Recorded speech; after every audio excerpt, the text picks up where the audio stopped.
नमस्कार जोहार। मैं देव महतो आप लोग को झारखंड की रिगार्डिंग लगातार वीडियो देता रहता हूं। हमारे साथ आज के इस वीडियो में संजय मेहता हैं, जो जेबी केसेस में मुख्य रूप पर अभी कार्य कर रहे हैं। झारखंड के जन आंदोलन जितने भी बदलाव संकल्प सभा और हर जगह दिखते हैं और आगामी 2024 में ये लोग अपना उम्मीदवार उतारने वाले हैं। जेबी केसेस की तमाम ऐसे लोग हैं जो 2024 की राजनीति में अपना परचम दिखाने वाले हैं। आज इनसे बातचीत करना चाहेंगे कि जेबी केसेस पार्टी कहां तक पहुंची और किस तरह से अभी कार्य कर रही है। टाइगर जयराम तो अलग अलग जगह में गए, ये लोग भी गए, झारखंड से बाहर भी जाके जनसभा हो रही है। अब इन लोग का जो कार्यक्रम है होती तो रही है, लेकिन इन लोग जो चुनाव की प्रक्रिया है वो कहां तक पहुंची है, ये जानने का प्रयास करेंगे। सबसे पहले जोहार। जोहार जोहार देव जी, आपको बताएं। आज जेबी केसेस अभी पूरे क्षेत्र में फैल गया। सबको लगता है कि जेबी केसेस एक पार्टी है और उसका लोगो, उसका चुनाव चिन्ह बाघ छाप है। इस वक्त फिलहाल जब हम आपसे बात कर रहे हैं आपके डिजिटल प्लेटफॉर्म पे, इस वक्त तक जेबी केसेस एक समिति है, झारखंडी भाषा खतियान संघर्ष समिति। हालांकि एक ऐसी प्रक्रिया है जो लीगल प्रक्रिया होती है, जो कागज दस्तावेज की प्रक्रिया होती है, उसमें हम लोग आगे बढ़े हैं। और जब उस पर समग्र रूप से सारी चीज़ें हम लोगों के पास आ जाएंगी तो बहुत ही आधिकारिक तौर पर ऑफिशियली हम लोग सब कुछ अनाउंस करेंगे। फिलहाल जो बाघ है वो संगठन का एक तरीके से कह सकते हैं कि चिन्ह है, जो हमारे आक्रामकता को, हमारे आक्रोश को, हमारे तेवर को दिखलाने का काम करता है। दादा, जो लोग काफी सारे कह रहे हैं कि इन लोग आंदोलन करने नहीं राजनीति करने आए थे, अंतिम दौर तक हमें संघर्ष करनी चाहिए थी, फिर हम लोग राजनीति में आना पड़ता तो आते हैं, लेकिन ये लोग साल भर नहीं हुआ और आंदोलन करते करते राजनीति इन लोग करने आए थे और इन लोग का मकसद भी था राजनीति करना। इन सब मामलों में क्या करना चाहेंगे? देखिए, राजनीति और आंदोलन दोनों एक दूसरे का एक तरीके से उनका परस्पर संबंध है। और जब आप देखेंगे भारतीय राजनीति के भीतर तमाम आंदोलनों को देखेंगे, तमाम राजनीतिक सफर को देखेंगे, तमाम नेताओं के सफर को देखेंगे, तो आपको ये नजर आएगा कि आंदोलन से एक पृष्ठभूमि तैयार होती है सत्ता को एक तरीके से जागृत करने की। और हम लोगों ने आंदोलन के माध्यम से इस सरकार को एक तरीके से चिताया। और लगातार 21 दिसंबर 2021 को जब आंदोलन की शुरुआत हुई थी, उसके बाद से लेकर अब तक हम लोगों ने बार बार यही कहा है कि झारखंड के भीतर डोमिसाइल की पॉलिसी को डिफाइन करिए। हम लोगों ने यही कहा है कि यहाँ की नियोजन नीति बनाइए। हम लोगों ने यही कहा है कि झारखंड की नौकरी में यहाँ के नौजवानों को प्राथमिकता मिले। हम लोगों ने यही कहा है कि जितनी नियुक्ति प्रक्रिया उसको पूरी करिए। हम लोगों ने कहा कि जेपीएससी का जो 11th का नोटिफिकेशन नहीं आया उसको सामने लाइए। हम लोगों ने कहा कि जितने डीएलएड बीएड किए हुए लोग हैं उनके लिए नियुक्तियां नहीं आ रही, उसको आप पूरा करिए। तो लगातार हम लोगों ने जो सरकार से मांग की थी, लीगल मांग की थी, सरकार ने मांग ना मानते हुए हम लोगों पर एफआईआर दर्ज किया, कई हमारे साथियों को जेल भेजा, हम लोगों ने विधानसभा का घेराव किया, तमाम सारी चीजें की। लेकिन जब सरकार नहीं मान रही है, ऐसे में विकल्प क्या बचता है, रास्ता क्या बचता है कि आप सरकार से दो हाथ करिए। लेकिन फिर भी ये उम्मीद है कि अभी पिछले 2 सालों का आंदोलन और आगे 1.5 साल का सरकार का कार्यकाल बचा हुआ है। हम लोग ये उम्मीद लगाए बैठे हैं कि वर्तमान सरकार आने वाले 1.5 साल में जरूर कुछ ना कुछ बेहतर करेगी। और अगर सरकार हमारे सारी मांगों को मान लेती है तो हम लोग पिछले दरवाजे से वापस चले जाएंगे। लेकिन मुझे लगता है कि सरकार मानने के मूड में नहीं है।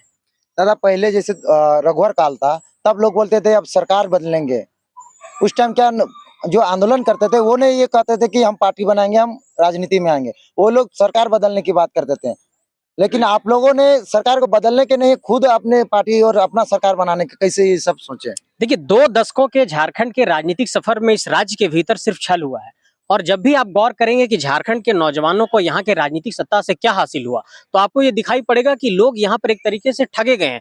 आज यहाँ पर नियुक्ति की प्रक्रिया नहीं पूरी हो पाती है। 4,88,000 सृजित पद हैं झारखंड में, लेकिन 2,88,000 पद खाली हैं।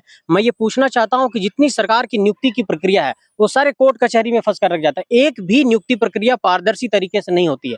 2 दशकों के दौर में झारखंड के नौजवान, आप देखिए सीजीएल की जो परीक्षा होनी, बार बार डेट एक्सटेंड हो रहा है, अब दिसंबर में होना है। तो ऐसे में जो नौजवान लगातार परेशान हैं, अपना वक्त दे रहे हैं, समय दे रहे हैं, 10 बाय 10 के कमरे में संघर्ष कर रहे हैं कि परीक्षा का फॉर्म भरेंगे तो परिणाम निकलेगा तो एक अदद नौकरी मिलेगी, इस नौकरी की अभिलाषा में उनका जीवन गुजर रहा है। तो ऐसे में अगर लगातार 20 साल तक कोई नौजवान ठगा जाएगा तो कोई ना कोई वो कदम उठाएगा। इसलिए नौजवानों ने ये फैसला लिया है कि झारखंड की राजनीति में एक नया विकल्प दिया जाए, और वही विकल्प देने की हम लोग कोशिश कर रहे हैं। क्या लगता है, अगर आप लोगों की जो पार्टी रहेगी, चुनाव लड़ेगी 2024 में, पूर्ण बहुमत से आ जाती है या फिर सत्ता में आती है, तो क्या इन सभी मुद्दों पे जैसे भाषा, खतियान, नियमावली, नियुक्ति, ये सब पर क्या कार्य कर पाएगी? देखिए, एक बात समझिए कि झारखंड की जो स्थानीय नीति है, झारखंड की जो नियोजन नीति है, इस पर बहुत लगातार पेंच फंसता रहा है। और बार बार जब भी ये बात सामने आई कि क्या खतियान के आधार पर झारखंड की डोमिसाइल की पॉलिसी को डिफाइन किया जा सकता है, तो आपने देखा होगा कि बाबूलाल मरांडी जी के काल से अब तक लगातार विवाद चलता रहा है। लेकिन झारखंड में एक समग्र नीति बनाने की जरूरत है। जैसे आप अगर संविधान के अनुच्छेद 371 का आप अगर उल्लेख करते हैं, तो देखिए आंध्र प्रदेश को 371D के तहत एक विशेष प्रावधान दिया गया कि आंध्र प्रदेश की नौकरी में आंध्र प्रदेश के लोगों को प्राथमिकता मिलेगी। अगर झारखंड 15 नवंबर 2000 को अलग हुआ और जब बिहार राज्य पुनर्गठन अधिनियम की धारा 85 को आप देखेंगे, तो उसमें साफ तौर पर लिखा हुआ है कि जो पूर्ववर्ती सरकार के समक्ष मतलब संयुक्त बिहार के समक्ष जो नियम अधिनियम कानून संकल्प अध्यादेश जो लागू थे, वो झारखंड भी लागू कर सकता था। सिर्फ झारखंड का एक तरीके से वर्ड वहां पर इस्तेमाल करना था जहां पर बिहार शब्द था, लेकिन ये भी झारखंड के भीतर नहीं हो पाया। ऐसे में अगर झारखंड के भीतर समग्र नीति बनाने के लिए अगर नौजवान कुछ प्रयास कर रहे हैं, तो इस प्रयास की सराहना की जानी चाहिए। हम लोग आएंगे नहीं आएंगे ये अलग विषय है, लेकिन अभी जो 1.5 साल का वक्त है, हम लोग सरकार से बार बार यही कह रहे हैं कि पहले आप इसको करिए, भविष्य में क्या होगा वो देखने वाली बात होगी। लेकिन हाँ, यदि हम जैसे लोगों को कुछ अवसर मिलता है, मौका मिलता है कुछ काम करने का, तो बिल्कुल जो हम लोगों ने वादा और भरोसा दिलाया है उस पर हम लोग काम करेंगे, ये आपको विश्वास दिलाते हैं। 1932 के आप लोग मैनिफेस्टो हो, चाहे भाषा हो, यहाँ की संस्कृति हो, यहाँ के लोगों के रोजगार की बात हो, कि हमेशा आप लोग जिक्र करते हैं अपने भाषणों में, सभाओं में। लेकिन पता है पूरे झारखंड में ही जमशेदपुर किला में 1932 के विरोध का एक समिति भी बनी है, जो आप लोगों को इस जो आंदोलन करते हैं इन लोगों को निरस्त कर रही है। देखिए, मैं साफ तौर पर ये कहना चाहता हूं कि 1932 का जो मसला है वो एक आधार है। 1932 से पूर्व के जो सर्वे हैं, 1932 के पश्चात के जो सर्वे हैं, चाहे वो 1954 का हो या 1964 का हो, हम लोगों ने ये कहा है कि खतियान स्थानीयता का आधार बनाया जाए, ये हम लोगों ने कहा है। अब वो आप देखिए कि कोल्हान के इलाके में 1964 में सर्वे हुआ है, तो ऐसे में आप सिर्फ अगर 1932 पे रिजिड रहेंगे तो इसका समाधान का रास्ता नहीं निकल पाएगा। इसलिए हम लोगों ने कहा कि खतियान, हाँ, 1932 एक आधार बनाया जा सकता है, उसके पूर्व के सर्वों का भी अवलोकन किया जाए, उसके पश्चात के सर्वे का भी अवलोकन किया जाए और उसके बाद एक समग्र समाधान का रास्ता निकाला जाए। क्योंकि इस देश के भीतर तमाम राज्यों में आप देखेंगे कि वहाँ की स्थानीय स्तर की जो नौकरियां हैं 3rd और 4th ग्रेड की, वहाँ के लोगों के लिए आरक्षित की गई हैं। झारखंड में भी आरक्षित किया जा सकता है, इसमें कोई दो राय नहीं है। जेबी केसेस राजनीति में, झारखंड की राजनीति में अपना कदम, पहला कदम रखने जा रही है, पहले रखने जा रही है। उससे पहले कई आप जैसे युवतियां को एक दूसरे को छीटाकाशी और कंट्रोवर्सी, लेकिन आपको देखते हैं आप एकदम किसी से एक दूसरे से ना संपर्क, अपने विचारधारा फैला रहे हैं। तो क्या कहना चाहेंगे, और भी आंदोलनकारी हो या जो विरोधी हैं, समर्थक हैं, तो क्या कहना चाहेंगे, क्या विशेष संदेश देना चाहेंगे जो झारखंड के आपस में खुद लड़ रहे हैं विचारधारा के, एक आपस के विचारधारा के प्रति? देखिए, मैं ये कहता हूं कि जब बहुत बड़े लड़ाई में, बहुत बड़े संघर्ष के रास्ते पर आप निकलते हैं, तो छोटे छोटे चीजों पर ध्यान नहीं केंद्रित करना चाहिए। दूसरा, एकदम अर्जुन की तरह आंख रखिए, लक्ष्य पर अपना ध्यान केंद्रित करिए और कैसे आपको रण क्षेत्र में एक तरीके से फतह हासिल करना, इस पर फोकस करिए। हम लोगों ने बार बार ये कहा है कि इन छोटी छोटी बातों पर अपना समय और वक्त जाया करने से, ऊर्जा जाया करने से कुछ हासिल नहीं होने वाला है। इसलिए झारखंड की जो विचारधारा है, झारखंड में कैसे विकास होगा, झारखंड की नौकरी कैसे, नियुक्ति की प्रक्रिया पूरी होगी, झारखंड के नौजवानों को कैसे हक मिलेगा, झारखंड के माटी को कैसे हक मिलेगा और यहाँ जो राज्य बनने की जो परिकल्पना थी, जो आकांक्षाएं थी, वो कैसे साकार होगी, इस पर ध्यान दिया जाए। आपने कहा क्या संदेश देना चाहेंगे? अपने तमाम साथियों को और तमाम हमारे आंदोलनकारी साथियों को ये संदेश देना चाहते हैं कि किसी भी फिजूल की बात में अपनी ऊर्जा को ना जाया करें, किसी भी ऐसे भी मतलब गैर जरूरी चीजों में वक्त जाया ना करें, कोई आरोप प्रत्यारोप करके वक्त जाया ना करें और कैसे इस आंदोलन को समग्र तरीके से सबको मिलजुल करके हम लोग सफल बना सकते हैं, इस पर ध्यान केंद्रित किया जाए। टाइगर जयराम मतो कहते हैं कि हम कुंवारों की सरकार बनाएंगे, जो राजनीति से दूर दूर में नाता नहीं रखा हो उन लोगों को। आप पर भी आरोप प्रत्यारोप अंदर खाने से उन लोग मुंह में नहीं बोल पाते हैं, लेकिन सोचते हैं, समझते हैं। उनको क्या कहना चाहेंगे? क्या आरोप है? मुझे तो नहीं लगता कि कोई आरोप लगा आपने है। चुनाव लड़ चुका है। अच्छा, देखिए एक बात समझिए कि चुनाव लड़ना कोई गलत बात नहीं है। ये तो बहुत अच्छी बात है कि चुनाव लड़ने का एक अनुभव है और कहीं ना कहीं इस अनुभव का लाभ जो भी मेरे पास होगा उसको अपने साथियों को देने की कोशिश करेंगे। दूसरी बात कि जब आप एकदम नए राजनीति की बात करते हैं, फ्रेश पॉलिटिक्स की बात करते हैं, नए विकल्प की बात करते हैं, नौजवानों को राजनीति में आने की बात कहते हैं, तो आपको सारे विषयों पर एक तरीके से समग्र समझ रखनी होगी। और अभी इस आंदोलन के दौरान आपने देखा होगा कि कई साथियों पर केस मुकदमे दर्ज कर दिए गए, कई साथियों को जेल भी जाना पड़ा, कई साथी अभी बेल ले रहे हैं। तो ऐसे में एक बहुत अच्छी टीम की भी हम लोगों को जरूरत है। तो अगर अलग अलग क्षेत्र के अलग अलग अनुभवी लोग हम लोगों की टीम में अगर आते हैं तो हमारा टीम और मजबूत होगा।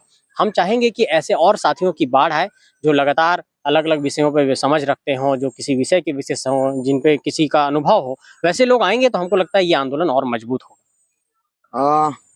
बहुत सारे राजनीति के पार्टी के लोग हैं, अगर आपसे जुड़ना चाहेंगे, जो वहां से छोड़ चुके हैं, वो लोग किस तरह से जुड़ेंगे? स्वागत है उनका, वो आए और हमारे संगठन से जुड़े। फिलहाल जो आंदोलन में हमारा वक्त जा रहा है, हम लोग जो लगातार संगठन के बैनर तले आंदोलन कर रहे हैं अलग अलग इलाकों में, 29 तारीख को राजगंज में सभा होनी है और झारखंड की इस आइडियोलॉजी को समझने की जरूरत है कि झारखंडी जनमानस क्या चाहता है, झारखंड की वेदना पीड़ा क्या है, झारखंड का दर्द क्या है। झारखंड का दर्द है कि यहाँ विस्थापन हुआ है, झारखंड का दर्द है कि यहाँ की नियुक्ति की प्रक्रिया पूरी नहीं हुई, झारखंड का दर्द है कि यहाँ की नियुक्ति में पारदर्शिता नहीं है, झारखंड का दर्द है कि यहाँ की नियुक्ति में सेटिंग गेटिंग होता है, झारखंड का दर्द है कि यहाँ की नियुक्तियों में बड़े स्तर पर सीटों की खरीद फरोख्त होती है, झारखंड का दर्द है कि यहाँ पर राज्यसभा की सीटों पर खरीद फरोख्त होता है, झारखंड का दर्द है कि पैसे और पूंजी की राजनीति के बल पर लोग विधायक और सांसद बन रहे हैं और माटी का ख्याल नहीं रखते हैं। तो इन सारे मुद्दों पर समग्र तरीके से सभी बिंदुओं पर सामूहिक तौर पर जो भी सहमत होगा और जो जिसको भी लगता है कि ये आवाज सही है, ये लड़ाई जायज है, उनका स्वागत है, वो आए और उनके साथ हम लोग कदमताल करने को तैयार हैं। 2024 में आप लोग चुनाव, जो लोकसभा विधानसभा का चुनाव लड़ रहे हैं, क्या झारखंड के 24 जिला में उम्मीदवार उतार रहे हैं? देखिए, फिलहाल तो इस पर केंद्रीय कमेटी बैठेगी, निर्णय होगा, मूल्यांकन होगा, तमाम विषयों पर हम लोग अध्ययन करेंगे, तमाम जातिगत समीकरणों का, सामाजिक समीकरणों का, राजनीतिक समीकरणों का, सभी विषयों पर अध्ययन करते हुए इस पर हम लोग अंतिम निर्णय लेंगे। इसमें फिलहाल वक्त है, लेकिन आने वाले कुछ वक्त में आप लोगों को ऑफिशियली हम लोग सारी जानकारी बाकायदा हो सकता है पीसी करके दें आने वाले भविष्य में। लेकिन इस बात को मान करके चलिए कि अगर झारखंड की राजनीति में दखल देना का हम लोगों ने ऐलान किया है, तो बहुत जोरदार तरीके से एकदम कमर में, कहते हैं ना जैसे गमछा बांधते हैं हमारे टाइगर जी, एकदम वो लड़ाई का ऐलान करते हैं, गमछा बांधते हैं, वैसे ही हम लोग गमछा बांध करके ऐलान कर रहे हैं लड़ाई का। रण क्षेत्र में हम नौजवान भी कूद रहे हैं, आइए दो दो हाथ करते हैं और इस झारखंड की माटी को बचाते हैं।